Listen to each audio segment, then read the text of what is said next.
你有没有发现，现在不管你赚多少钱，好像都留不住。薪水涨了一点，可早餐、房租、电费也跟着涨。以前早上买个豆浆加蛋饼50块，现在80都不一定吃饱。有人笑说那是物价涨太快，但真正可怕的是钱在偷偷变薄。你以为钱还在，可它已经不是原来的钱了。2025年，台湾的最大危机不是股灾，不是房价崩盘，而是现金本身。你手上的一叠看似安心的新台币，正在一天天失去价值。很多人听到这里第一反应是，怎么可能？钱就是钱啊，放在银行有利息，哪会有问题？但你去看看账本，去年银行定存平均利率大概 1.5%， 而通膨是多少？ 3%。意思是你的100万放银行1年后变成101万5，可同样的东西价格已经变成103万。你赚的利息还不够补涨价的速度，这叫隐形税，也是最狠的税。它不经你同意，也不会记账单，可它每分每秒都在收割你。很多人觉得股灾才是最可怕的，因为第1成2成都肉疼。但股灾过后，股票会反弹，资产会恢复，时间会治愈。可现金不会，现金是慢性中毒，不会痛，可会让你一点点被榨干。10年前100块可以买到一碗大碗牛肉面，现在要180，那差的80去哪了？不是老板赚走的，是钱自己缩水了。央行印钞，政府发债，全球通膨连锁，结果就是你辛苦攒下的现金在默默被稀释。有人会问，那为什么我们以前没那么明显感觉到？因为以前世界在涨，薪水也在涨。台湾经济稳，汇率稳，物价温和上升，你的钱虽然贬值，但生活没大变。但2025不一样，全球供应链紧缩，能源成本攀升，美元升息周期拖长，台湾进口的原物料和能源都在涨，油电涨，运输涨，所有企业的成本都往上，最后反映到每一个便当、每一杯咖啡、每一度电上。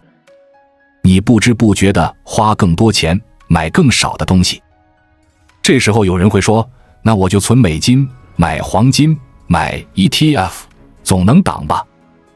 确实比单纯握现金好，但问题是大多数人根本没有行动，因为现金最安全这句话已经深植人心。爸妈那一代告诉我们，钱放银行最安心，可那是低通膨时代的逻辑。现在的世界，现金不再安全，它是最容易被收割的资产。过去10年，央行扩表速度比历史任何时期都快。印钞是政治家的止痛药，但对你而言，那是钱包的毒药。你想想看，台湾的 M2 货币总量从10年前的40兆涨到现在超过60兆，钱多了5成，可我们生活有没有变5成好？没有，因为印出来的钱流向了房市、股市，少数人的资产，而不是流进你的口袋。这就叫财富转移。有人因为资产升值变富，有人因为通膨变穷，而穷的那群人往往是最勤劳、最保守、最相信储蓄的人。为什么？因为你守着贬值的东西在打仗。更残酷的是，这场游戏根本没人告诉你规则。政府不会告诉你现金贬值是刻意设计的，它需要通膨来减少债务负担。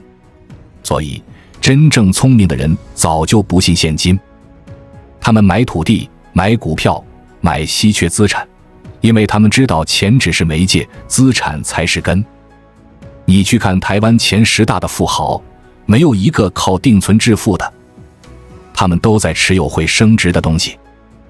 而普通人还在犹豫要不要换一点美元，要不要买一点 ETF 的时候，通膨已经跑在你前面10公里。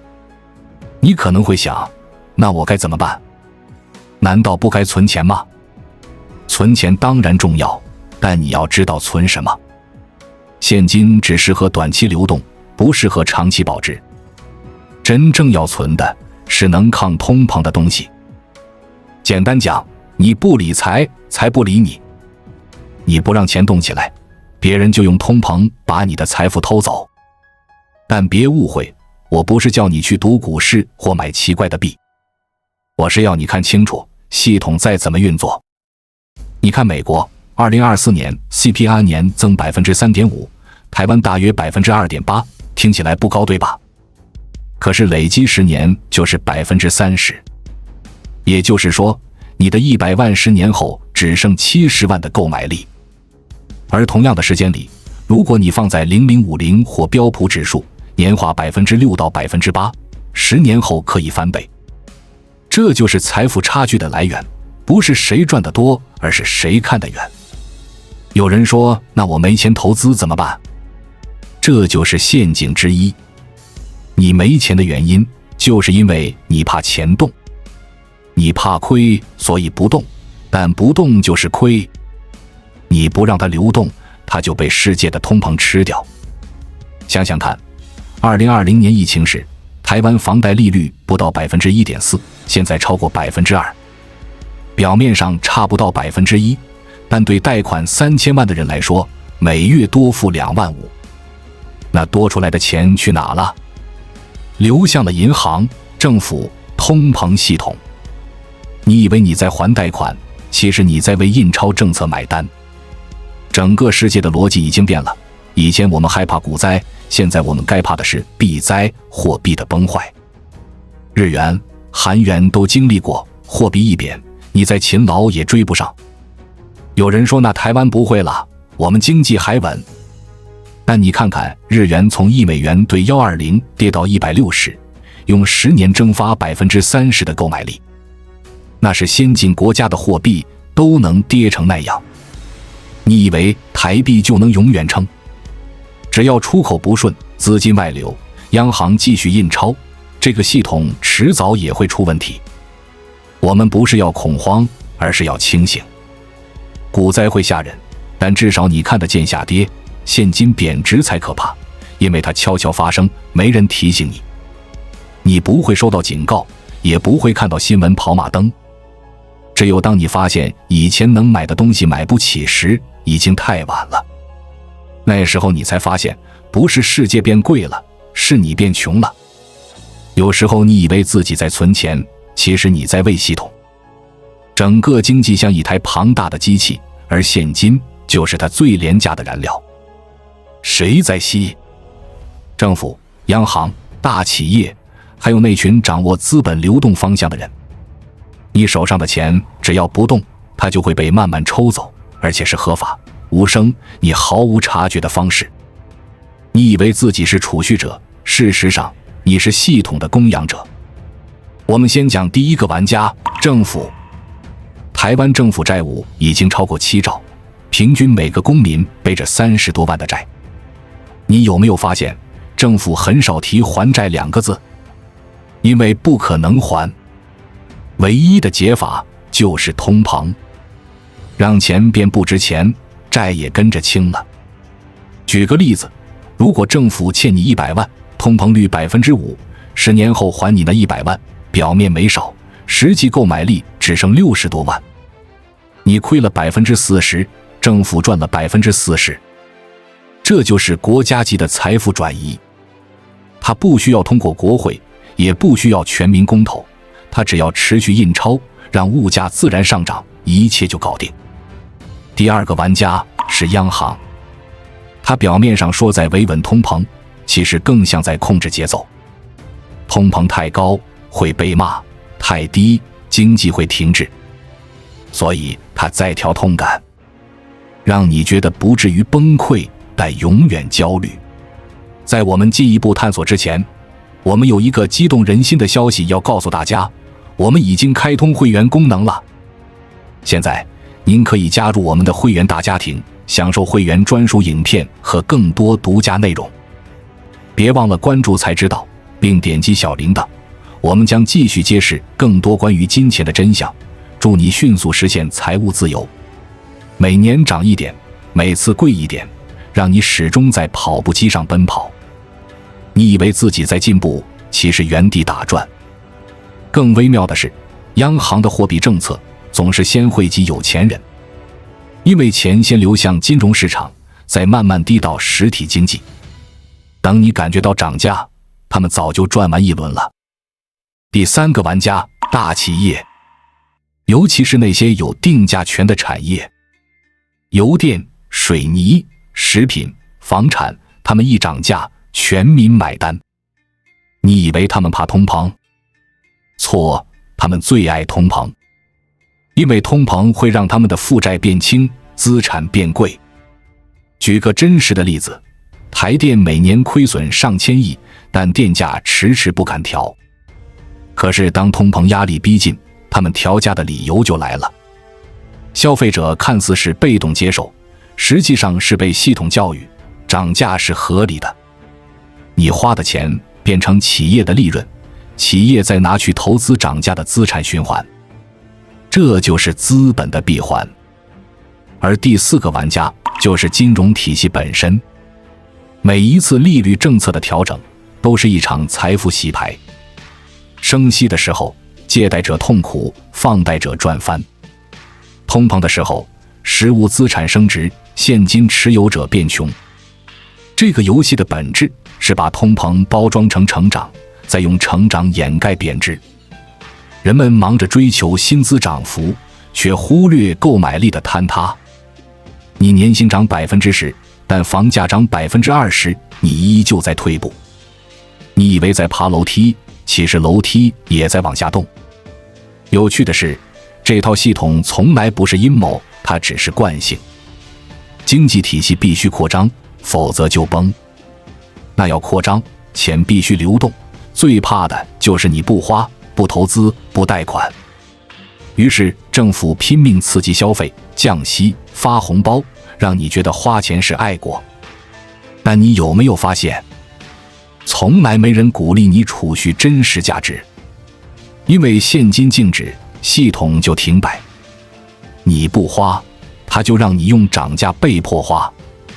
你也许会想，那我可以靠薪水追上通膨吧？这就是陷阱。过去10年，台湾平均薪资涨幅不到 20%， 而房价、物价涨幅超过 50%。也就是说，你每年在努力，仍然跑不赢。更糟的是，年轻人越保守越吃亏，因为薪资固定，现金多，没资产。通膨对他们最狠。你看那些提前买房、买 ETF 的人，他们不是比你聪明，而是比你早醒。钱不一定多，但方向早对了。我认识一个朋友，10年前在台中当工程师，年薪100万。那时候他觉得投资风险太大，坚持把所有收入放定存。他说至少不会赔。结果10年后，他的300万储蓄现在只值当年的200万购买力。而另一位同事当年咬牙买了台中7期的小套房，如今资产翻倍。他们努力程度一样，学历一样，唯一的差别在于，一个相信现金安全，一个知道现金会死。这就是金钱教育的残酷。但最讽刺的是，我们从小被教育存钱是美德，没人告诉我们存什么。那时候的老一辈活在高利息年代，存款年利率 5%， 通膨 2%， 当然能越存越富。而现在反过来，利率 1%， 通膨 3%， 越存越穷。可观念没变，策略没更新。于是你看到一整代人辛苦一辈子，守着现金，却越守越薄。不是他们笨，是世界换了规则。还有人说，那我等通膨结束再投资。听起来理性，但问题是，通膨不会结束，它只会换形态。有时候是物价涨，有时候是资产涨。你看股市涨太多，他们说泡沫，但当房价涨，工资不涨，又说正常。其实都是通膨，只是表现不同。系统永远在通膨，只是换了外表。你等不到一个稳定的世界，因为稳定本身就是幻觉。那有没有人能逆转？有，但很少。那群人不是最聪明，而是最懂钱的时间价值。他们明白一点，钱要流动才活。现金是一滩死水，只有流进会升值的地方，才会变成泉源。那些在股灾时敢买的人，在通膨时反而安稳；那些以为先观望的人，永远观望到贫穷。你有没有发现，社会的财富分配越来越像漏斗？底层努力工作，上层掌握流向；底层拿现金存定存，上层拿资产玩杠杆。结果通膨一来，底层的现金被蒸发，上层的资产被抬高。你在地上跑，他们在空中滑翔，你流的汗成了他们的燃料。听起来残酷，却是经济现实。通膨不是单纯的价格上涨，它是阶级固化的机器。很多人以为通膨是坏事，但对政府和富人来说，它是工具。通膨是世界维持秩序的润滑剂。没有通膨，债务还不起；没有通膨，财富不会集中；没有通膨，系统没法扩张。你问为什么不停止？因为停止意味着崩盘。于是他们宁可让你慢慢穷，也不让世界停下。你手上的现金就是维持秩序的燃料。所以别再说钱放着比较安全，那是旧世界的幻觉。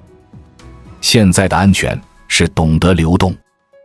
你不需要赌，也不需要追风口，但你得知道方向。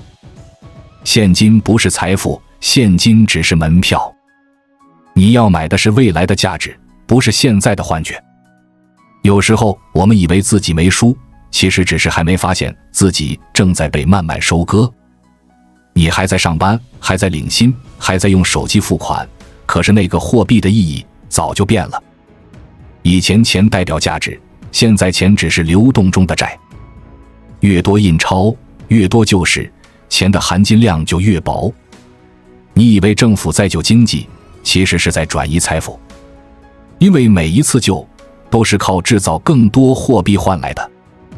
钱多了，价格涨了，最后受伤的永远是拿现金领固定薪的人。你可能会想，那我只是一个普通人，我能改变什么？其实你能做的比你想的多。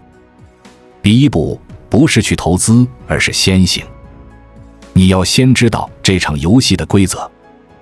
要知道，现金不是中性工具，它有方向，有速度，有敌人。它会随着政策、通膨、利率被不同的力量拉扯。你不需要去读经济学，只要看生活。每天早餐涨5块，油价调一次，电价就跟着上。这些不是巧合，那是系统在提醒你，货币正在泄气。很多人问，那我是不是该把钱都拿去买股票？答案当然不是。投资不是赌命，是布局。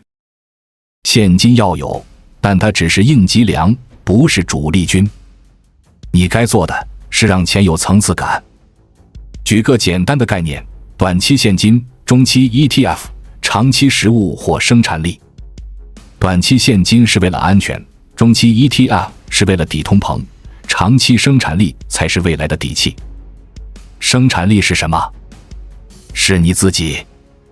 你学的技能，你会的思考，你能创造的价值，那才是真正的抗通膨资产。你可能听过一句话，当通膨袭来，唯一能保值的是认知。这话一点不假，因为认知让你看懂局势，看懂之后，你就不会乱动。大多数人是因为恐惧而行动，不是因为理解。一听到经济不好，就去乱投资，一看到别人赚钱就去追，最后不是被通膨吃掉，而是被情绪吃掉。理财其实不是比谁聪明，而是比谁能在混乱中保持冷静。你要知道，通膨并不只发生在货币上，也发生在资讯上。